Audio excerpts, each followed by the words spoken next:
읽어봅니다. 가버나움에 이르니 반세겔 받는 자들이 베드로에게 나와 이르되 너의 선생은 반세겔을 내지 아니하느냐?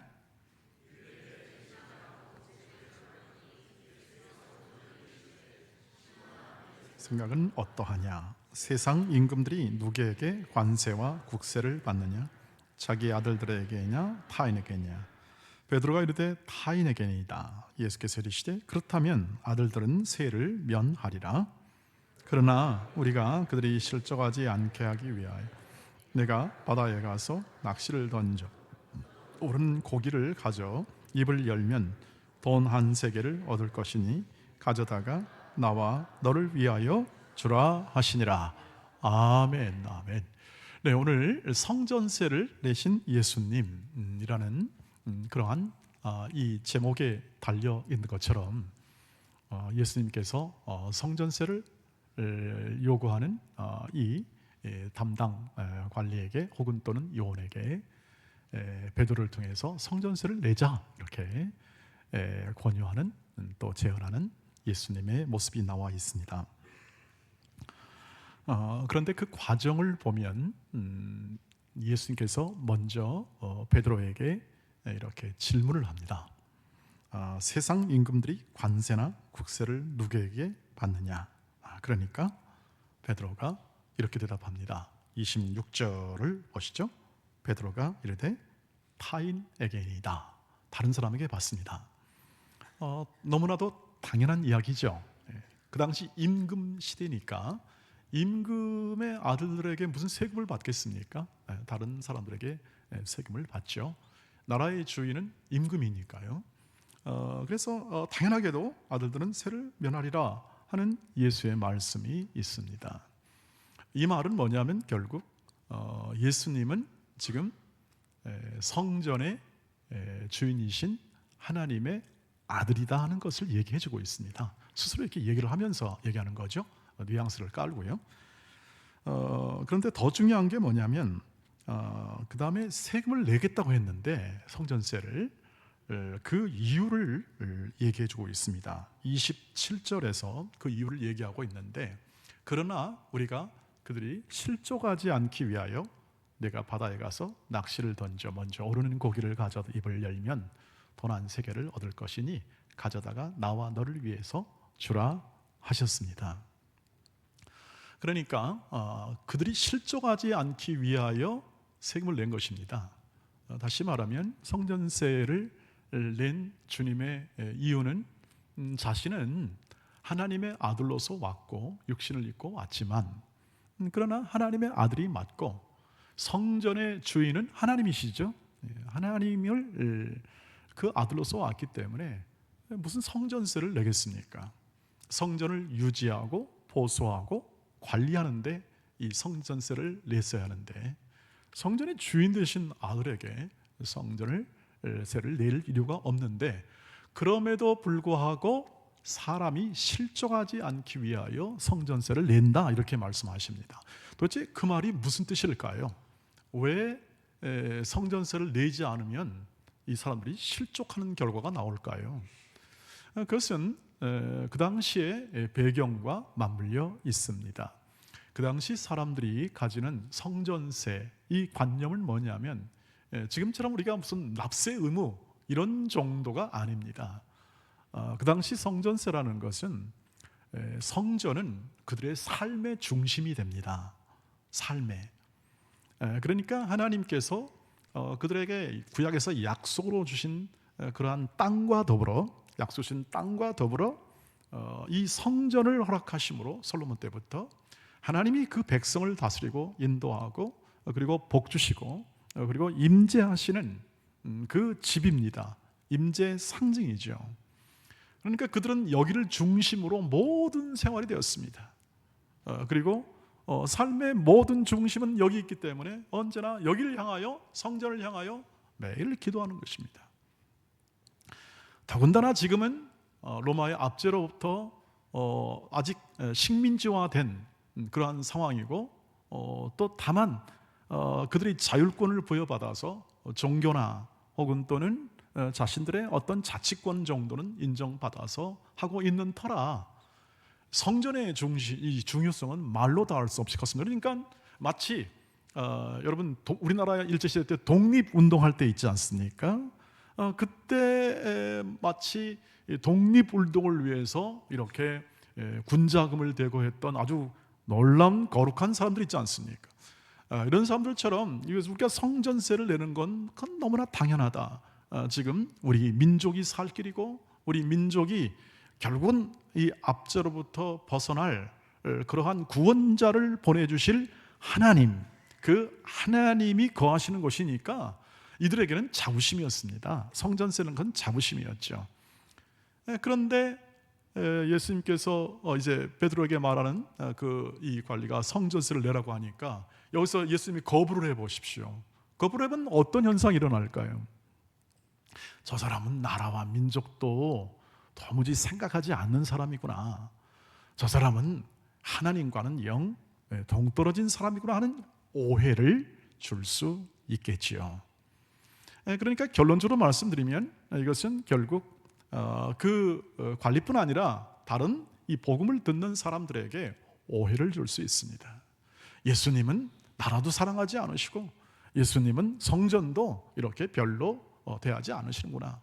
여러분 사실 그렇습니다. 예수님이 성전의 주인이기 때문에 성전을 나중에 여러분 이렇게 말했습니다. 헐어버려라, 내가 다시 세울 거다. 이러한 자신감 있는 분이셨습니다만, 그러나 그때는, 지금 이 시기는 십자가로 죽으셔야 했습니다. 그들을 위해 죽어 하나님의 사랑을 완성해야 되는 시점이었기 때문에 그것은 나중에 주님이 다시 오셔서 성전을 온전하게 세울 것입니다. 만 여기서는 그들의 실족함, 다시 말하면 넘어짐, 복음을 받지 못하고 그리고 하나님의 뜻을 받지 못하는 그러한 오해를 방지하고 제거하기 위해서 예수께서는 지금 성전세를 내자 이렇게 말씀합니다. 이로 우리가 확인할 수 있는 것은 뭐냐면 예수님께서는 정말 권세를 가진 아들이셨고 그리고 하나님의 구원자이셨습니다만 그는 힘과 무력 혹은 자신의 권리를 가지고 일을 행하지 않으셨다고 하는 것입니다. 겸손과 사랑으로 행하셨습니다. 거듭 말씀드립니다. 이것을 이해하지 못하면 우리는 주님이 하신 일에 대한 근접, 다시 말하면 주님이 우리를 위해서 하신 일에 대한 풍부한 이해가 늘 막히게 되는 거죠. 주께서 그런 것을 예방하고 주님도 이 백성을 사랑하고 그리고 성전을 사랑하는 그러한 사람이 된다는 사실을 분명하게 밝혀주므로 복음이 확장되고 또 천국 복음이 증거될 때에 방해물이 없고 그들도 하나님의 사랑을 받아들이도록, 예수 그리스도를 받아들이도록 하기 위하여 주님은 이렇게 행하신 것이다. 그래서 예수님은 너희가 넘어지지 않도록 내 권리와 힘과 지배력은 있으나 그러나 그것을 내려놓고 그리고 온유한 겸손한 마음으로 그렇게 세금을 내자 하는 뜻을 주님이 보여주신 것입니다. 그래서 우리가 오늘 이 본문을 통해서 우리가 확인하는 것은 뭐냐면 우리의 모든 삶에 있어서 우리가 주님을 믿고 따르는 사람이라면 마땅히 이렇게 할 수 있습니다. 우리가 그리스도인을 믿음으로 자유를 얻은 그리고 구원받은 사람으로서 그 어떤 세상에 있는 법과 도덕과 윤리와 이 땅의 지배로부터 우리는 구원을 받은 사람들입니다. 거기에 매이지 않는 사람들입니다. 그러나 그 자유를 겸손함으로 표현하는 사람들이다 하는 예수 닮은 제자의 삶의 기본 원리를 여기서 우리가 마음에 담을 수 있습니다. 권리를 주장하는 것이 아니라 오히려 실족하지 않게 복음을 받아들일 수 있게 그들의 마음을 넓히고 그들의 생각을 넓히도록 우리가 양보하고 그리고 또 그들의 영적 유익을 위해서 포기하며 대하는 것이 진정한 겸손이라는 거죠. 겸손한 태도요, 겸손한 삶의 내용이라는 겁니다. 주님이 우리를 만들고 싶은 게 뭘까요? 저와 여러분을 진짜로 만들고 싶은 게 뭘까요? 그것은 겸손한 사람입니다. 이 땅에 살아가면서 주님이 하시고자 하는 일은 뭐냐면 온유한 사람입니다. 즉 예수를 닮은 사람을 지금 만들고 계시는 거죠. 그러니까 지금 여기 시점에서는 초기에는 계속해서 지금 이해하지 못하고 오해하고 하는 사람들에 대하여 계속 믿음을 가르쳐주고 지금 여기 시점에서 베드로에게 진정한 자기 포기와 권리, 즉 십자가를 지는 삶에 대한 하나의 부분을 잘 지금 얘기를 해주고 있는 것이죠. 훈련시키고 있는 겁니다. 베드로가 나는 주는 그리스도시요 살아계신 하나님의 아들이십니다는 그런 고백을 명료하게 하고 했지만 그는 여전히 아직까지 더 온전함에 도달하지 못했기 때문에 주님은 계속 틈나는 대로 이렇게 대화를 통해서 베드로에게 겸손을 가르쳐주고 진정한 삶의 태도를 가르쳐주고 있는 거죠.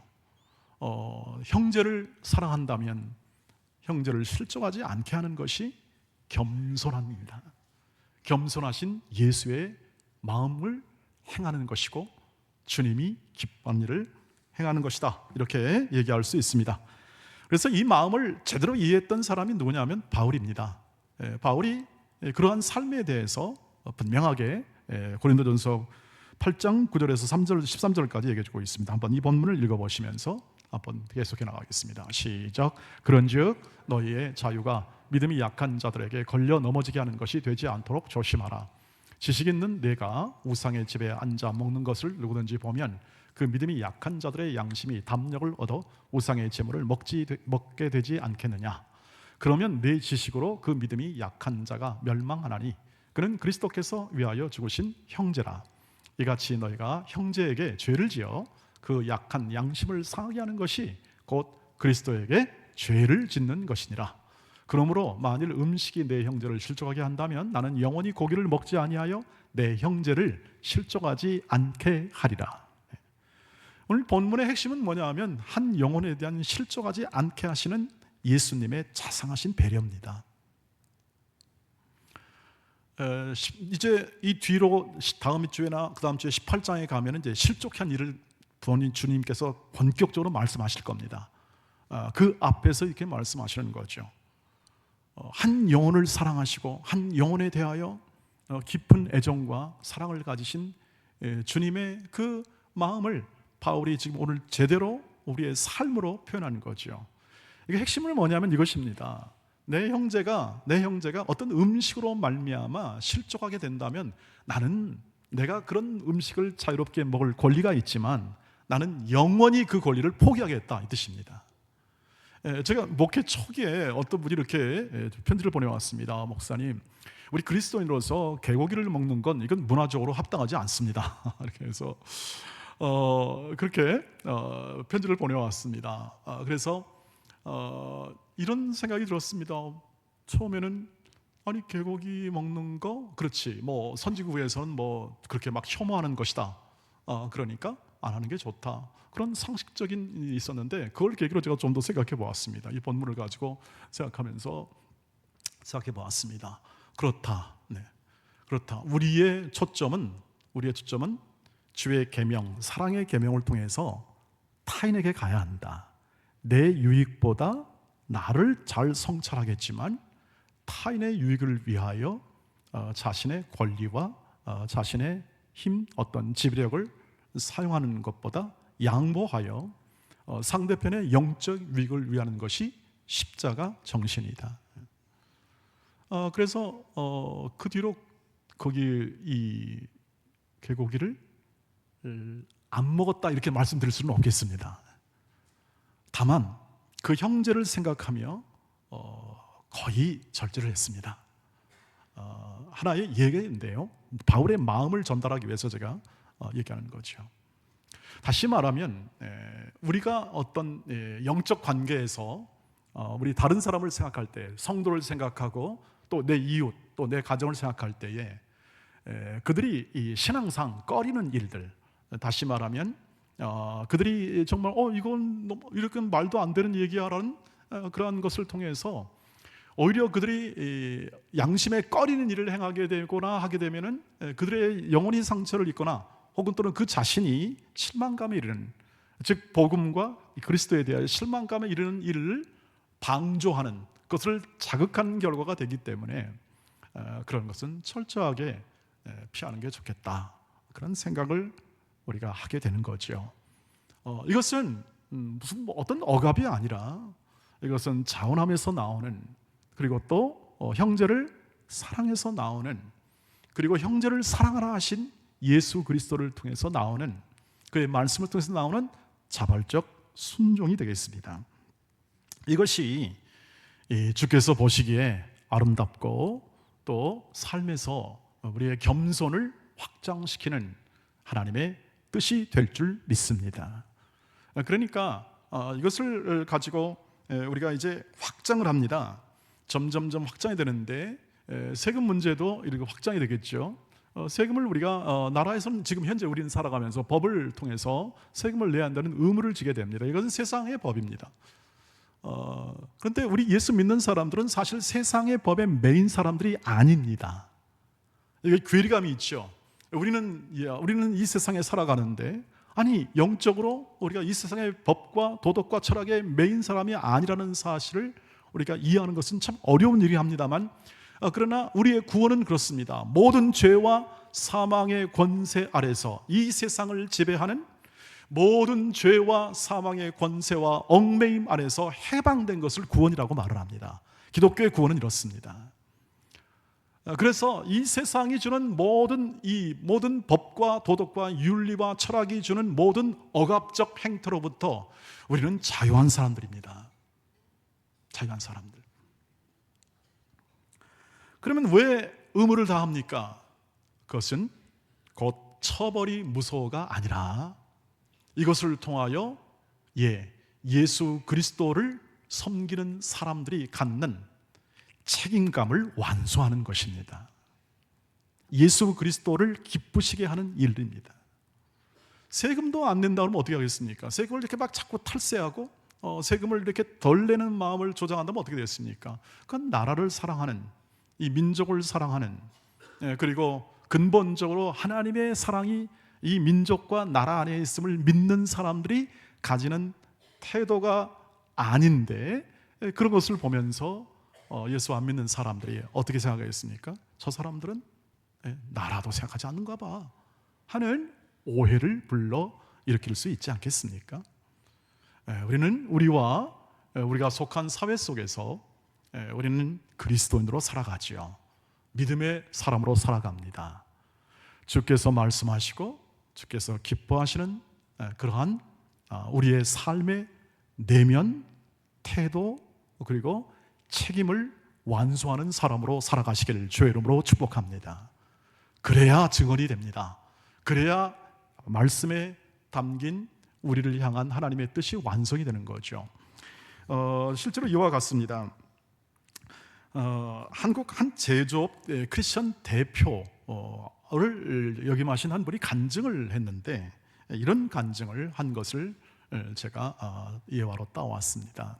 이분이 한 큰 유통업체를 이제 경영하면서 유통업체 납품하는 그 회사에다가 이렇게 이제 계약을 체결하는 과정 속에서 있었던 일이라고 합니다. 계약서상으로서 이 대표를 지내신 이 회사가 이제 다른 납품업체한테 회사한테 이제 회사 마진을 얼마로 할 거냐에 대한 문제를 가지고 이렇게 이야기를 했습니다.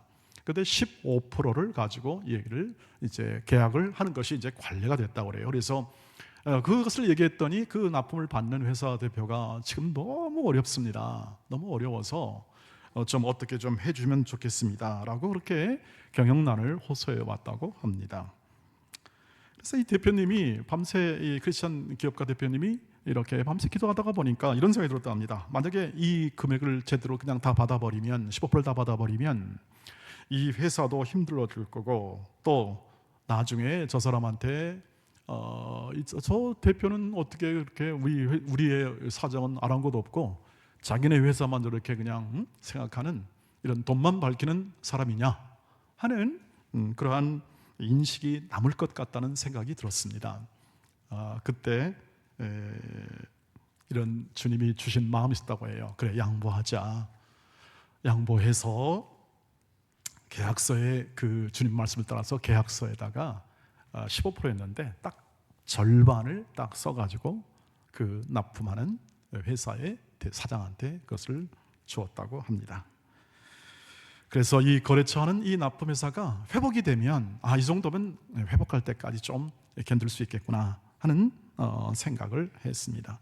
그러니까 이 납품을 받은 이 회사 사장이 너무 감사한 거예요. 그래서 유통업체 사장이 대표님을 따로 만나자고 했답니다. 만나서 대표님, 다른 업체들은 다 이렇게 다 이익을 철저하게 챙기고 있는데, 그리고 난리치고 있는데 어떻게 이렇게 양보가 가능하십니까? 도대체 당신의 하나님은, 당신이 믿는 하나님은 어떤 분이길래 그렇습니까? 결국 이 질문으로 시작해가지고 나중에 이 유통업체 사장, 아첨 사장이 다 예수를 믿고 온 가족이 전부 하나님을 믿는 가정으로 되었다고 하는 것이죠. 네, 다소 이 기업가의 간증이 사업을 하신 분으로 국한될 수 있겠습니다만, 그러나 그 정신과 그 태도, 그 겸손을 표현하는 그러한 이 태도는 우리 모두의 것임이 될 줄 믿습니다. 각자 처한 환경에서, 각자 가정이든지 혹은 또는 우리의 삶에 있는 직장이든지 사회이든지 더 말할 것 없이 우리를 부르사 우리로 하여금 예수 그리스도의 제자됨을, 우리로 하여금 너희가 하나님의 자녀됨을, 그 자녀됨을 통하여 여기에 하나님이 계시다, 하나님이 지금 다스리고 계신다, 하나님이 지금 인도하고 계신다, 하나님이 너희를 사랑하신다, 하나님이 이 백성을 사랑하시고 그 사랑을 주길 원하신다 하는 이 사실을 증언하는 사람의 모든 환경은 동일하게 될 줄 믿습니다. 저와 여러분의 삶이죠. 그래서 우리가 하는 모든 이 일들, 다시 말하면 권리를 내려놓고 자신의 양보할 것과, 그리고 다른 사람의 사정을 헤아리고, 그리고 그들을 위하여 함께 선택하고 일하는 모든 것들은 전부 주께서 기뻐하시는 일입니다. 우리는 주께서 기뻐하신 일로 우리의 삶을 살아가야 됩니다. 우리가 걸어가는 모든 길 속에 있는 이 놀라운 하나님의 목적, 우리를 향한 목적, 우리로 하여금 이렇게 성가대가 찬양했듯이 이렇게 멋있는 하나님, 정말 이 음악적으로 표현하여 정말 영광의 그 함성과 노래와 기교와 이것을 통해서 하나님의 그 아름다움과 선하심이 표현되지 않습니까? 우리의 생애, 우리의 삶을 통해서 거룩한 성품과 온유와 겸손한 그러한 주님이 주시는 이러한 거룩한 성품을 통해서 주를 증거하는 것, 우리의 성품과 삶을 통해서 주를 증거하는 이 모든 일에 여러분 깊은 양보와 또 때로는 타협하고, 때로는 그 삶 속에서 그 사람의 영적 유익을 얻을 수 있도록 여러분의 삶의 겸손이 잘 발휘되는 그러한 귀한 성도가 되시기를 주의 이름으로 축복합니다. 그러면 이런 하나의 질문이 있겠습니다. 자, 그러면 우리가 제대로 삶을 살 수 있겠습니까? 저렇게 양보만 거듭하고 그리고 그 사람의 영적 유익을 위해서 계속 삶을 살아가게 될 때 우리의 삶은 어떻게 될 겁니까? 하는 것에 대한 질문이 당연히 있을 수밖에 없습니다. 거기에 대하여 성경의 대답은 뭐냐면, 주께서 너희가 필요한 것은 다 공급하신다, 이겁니다. 오늘 왜 예수께서 이렇게 이 물고기 낚시를 해서 물고기를 잡아가지고 공급하시는가에 대해서 질문을 해야 합니다. 그냥 야, 내가 이 돈 줄게, 큰 돈 아니니까 내가 줄게 해가지고 그 세금을 내는 것도 방법 아니겠습니까? 근데 왜 바다에 가서 물고기를 잡으라고 합니까? 이것은 기적이죠? 기적입니다. 기적의 이야기죠. 사람들이 못 믿습니다. 하나님이 너희 쓸 것을 다 채워내신다 할 때 사람들이 못 믿잖아요. 그러니까 기적을 보여주는 겁니다. 나 이렇게 할 수 있어. 너무 고민하지 마. 하나님은 우리의 필요를 채우기 위해서, 하나님의 뜻을 이루기 위해서 언제든지 믿음의 사람들에게, 청원하는 사람들에게 절대 인색하지 않으신 분이십니다. 물고기를 통해서도 다 말씀할 수 있고, 앞에 우리가처럼 간지러 앉아, 사람이 다 제어하는 못하는 간지러 앉아도 어떻게 합니까? 주의 말씀으로 회복시킵니다. 두려워하지 말아라, 내가 너와 함께 앉아, 이 뜻입니다.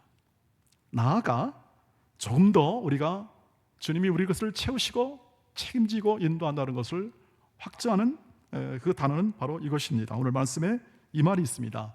주님이 베드로에게 물고기에서 돈 나오면 이렇게 말합니다. 비춰주시어 나와 너를 위하여 주라, 이렇게 말씀합니다.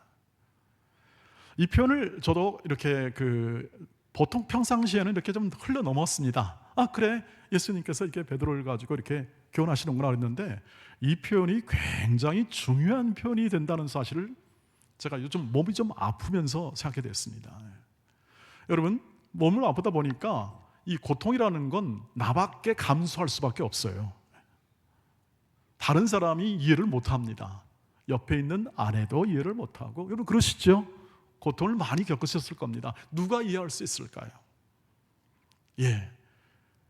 결국 고통과, 지금 우리는 이 현실을 살아간다는 것은 쉽지 않은 일이지 않습니까? 아는데 이 고통스러운 것을 결국 홀로 다 받아야 합니다. 봤는데 이 표현이 뭐냐면, 나와 너를 위해 주라는 것은 그냥 이렇게 단순하게 흘려보낼 수 있지만, 예수님이 베드로를 어떻게 생각하느냐가 이 표현에 담겨 있습니다. 너와 나, 우리 아니냐, 우리입니다.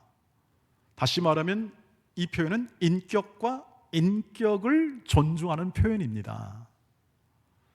세상은 인격과 인격대로 표현하지 않습니다. 나와 그것으로 표현합니다.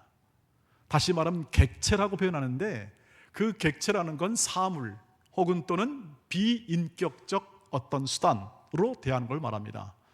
이건 우리가 마음에 담으셔야 합니다. 세상을 이해할 때 세상 물정은 우리가 다 모를 수 있습니다. 그러나 세상이 작동하는 원리는 우리가 마음에 담으셔야 합니다. 그래야 예수의 사랑이 얼마나 큰지가 알 수 있습니다. 이 세상은 절대 이렇게 한 사람에 대하여 인격적 존중의 태도를 견지할 만한 힘이 없습니다. 근거가 없습니다. 왜? 나를 위해 살아야 하기 때문에 그렇습니다. 그것을 깨트리는 게 십자가입니다. 십자가는 내가 죽고 다른 사람이 사는 것을 말하죠. 그러니까 주님이 여기서 나와 너라는 건 뭐냐면, 베드로야, 나와 너를 위하여, 너와 나를 위하여, 우리는 다 뭐냐? 한 가족이다. 너는 한 존재다. 너는 한 인격체다. 세상은 뭐라고 해도, 세상은 누구를 뭐라고 해도 나는 너이다. 너와 나와의 관계다.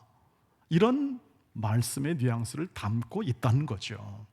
다시 말하면 이 베드로를 사랑하시는, 한 영혼을 사랑하시고 한 영혼도 실종하지 않게 하시고 한 영혼을 사랑하는 예수의 말씀이 이 짧은 마디에 담겨 있는 거죠. 여러분, 그래서 우리가 다른 사람을 대할 때 사랑하자, 이 말은 뭐냐면, 우리 남편과 아내가 사랑하자 말하면 인격적으로 대화하자는 겁니다. 그렇게 못하지 않습니까? 우리가 현실적으로 우리는 늘 우리의 모든 불안 혹은 내가 가지고 있는 자존심, 이런 걸 가지고 삶을 살아야 하기 때문에 우리가 현실적으로 그것을 행하는 것이 쉽지 않습니다. 또 원하지 않는 말도 여러분 막 튀어나오지 않습니까? 관계에서. 이것이 우리의 현실인데, 주님은 이렇게 보십니다. 베드로야, 너는 내 가족이고 너는 내가 진정한 사랑으로 그 사랑을 증언할 자이다. 자, 베드로야, 이거 우리 다른 사람 실족하지 않게 우리 이것을 가지고 내가 얼마든지 너를 채워줄 거니까 너와 함께 이것을 내고 다음 길을 걸어가자, 이런 의미로 말씀드린 것입니다. 사랑하는 돈의 가족 여러분, 이렇게 생각하십시다. 주님은 우리 한 사람을 위하여, 나를 위해서 죽으신 분이다. 주님의 그 사랑은 어떻게 표현할 수가 없습니다. 그래서 계속 표현하는 겁니다. 성가대가 표현해주고, 기도하면서 표현해주고, 그리고 또 예배 가운데 말씀이 표현해주고 있습니다. 그것을 마음에 오늘 다 받고 돌아가시기를 바랍니다. 하나님은 우리의 형편과 우리의 사정을 너무 잘 아시고, 우리의 형제와 자매의 영적 유익을 위해서 자신을 포기하고 자신의 권리를 내려놓고 그 형제 유익을 위해서 헌신하고 사랑하는 일로 걸어가는 모든 자에게 필요한 것과 그리고 꼭 있어야 할 것보다 우리의 생각보다 훨씬 더 최선의 것으로 채우시는 분이십니다. 그것을 빌립보서 4장 18절 19절 말씀에 바울이 말했습니다. 마지막으로 읽어보시죠. 시작. 내게는 모든 것이 있고 또 풍부한지라 에바브로더 편에 너희가 준 것을 받음으로 내가 풍족하니 이는 받으실 만한 향기로운 제물이요 하나님을 기쁘시게 한 것이라. 나의 하나님이 그리스도 예수 안에서 영광 가운데 그 풍성한 대로 너희 모든 쓸 것을 채우시리라. 아멘. 아멘. 빌립보 성도들이 가난한 가운데서도, 연약한 가운데서도 바울에게 선교원금을 보내고 또 생활비를 보내서 선교사역을 감당케 했습니다. 에바브로들을 통해서. 바울은 이것을 향기로운 제물과 같다. 너희들의 헌신과 사랑은 하나님이 기뻐하는 것이라 얘기합니다. 그리고 걱정하지 말아라. 하나님이 너희 것은 다 채우신다. 너희의 존재를 채우고 너희의 삶을 채운다. 사랑하는 돈의 가족 여러분, 오늘 이 말씀을 딱 붙잡고 가시기를 주의 이름으로 축복합니다. 하나님이 채우신다. 염려하지 말자. 우리는 사랑하자, 겸손하게 행하자, 양보하자, 그리고 형제의 유익을 위해서 애쓰자, 그리고 포기할 것은 과감히 포기하고 하나님께서 주신 말씀에 따라 과감하고 현실적인 결단, 다시 말하면 그 형제가 다시 살아나고 그 형제가 다시 이 주님을 더 알아가는 길로 걸어갈 수 있도록 마음을 다지고 그렇게 주의 뜻을 이루시길 주의 이름으로 축복합니다. 이것이 오늘 우리에게 향한 하나님의 뜻이라는 것을 생각하고, 오늘 우리에게 속한 모든 형제와 자매들이 마음을 다지고 그 뜻을 이루는 인생과 삶으로 여러분의 생애가 앞으로 전진해 나가시기를 주의 이름으로 축복합니다. 뒤에 것은 다 잊어버리십시오. 어제 모든 지난 한 주간 속에서 했던 모든 연약한 부분들은 우리가 반성의 도구로 삼고 또 때로는 실패했어도 괜찮습니다. 우리는 그 길을 또 걸어갑니다. 그런 기회를 주시고 삶을 주시고, 그리고 우리 성도들을 통해서 간증을 주셨습니다. 실제로 우리 교회 안에 있는 모든 여러 많은 신앙의 선배들이 그런 삶을 살다가 주님 곁으로 갔습니다. 다 말씀드릴 수 없지만 우리 박장로님의 모든 공의산업도 바로 이 말씀 속에서 나왔습니다. 그리고 그 삶을 살다가 주님 곁으로 거룩하고 영광스러운 증언을 남기고 걸어가셨습니다. 사랑하는 돈의 가족 여러분, 우리에게는 많은 증인이 있고 허다한 증인이 있습니다. 그리고 그런 교회 속에서 오늘 우리는 이 말씀을 듣습니다. 이 말씀을 따라 여러분 그 거룩한 길로, 그리고 영광의 길로 한 걸음 한 걸음 주의 뜻을 이루는 멋진 사람으로, 그리고 멋진 가정으로 살아가는 위대한 하나님의 자녀들이 삶이 있기를 주의 이름으로 축복합니다. 기도하겠습니다. 자비하신 하나님 감사합니다. 우리 하나님, 나의 하나님, 우리의 모든 것을 채우시고 우리의 모든 것을 이미 구원하심으로 그 증거를 보여주시고 믿음을 주시고 우리로 하여금 이 삶을 살게 하시니 감사합니다. 주님, 진정한 주의 겸손을 따라 자신의 것을, 권리를 내려놓고 양보하며, 그리고 남편을 세우기 위하여, 아내를 세우기 위하여, 그리고 다음 세대를 세우기 위하여, 그리고 이 나라와 민족 앞에 한 사람이라도 예수 그리스도를 믿는 일에 우리의 마음과 선택과 결심이 있게 하옵소서. 예수님의 이름으로 기도하옵나이다. 아멘. 아멘.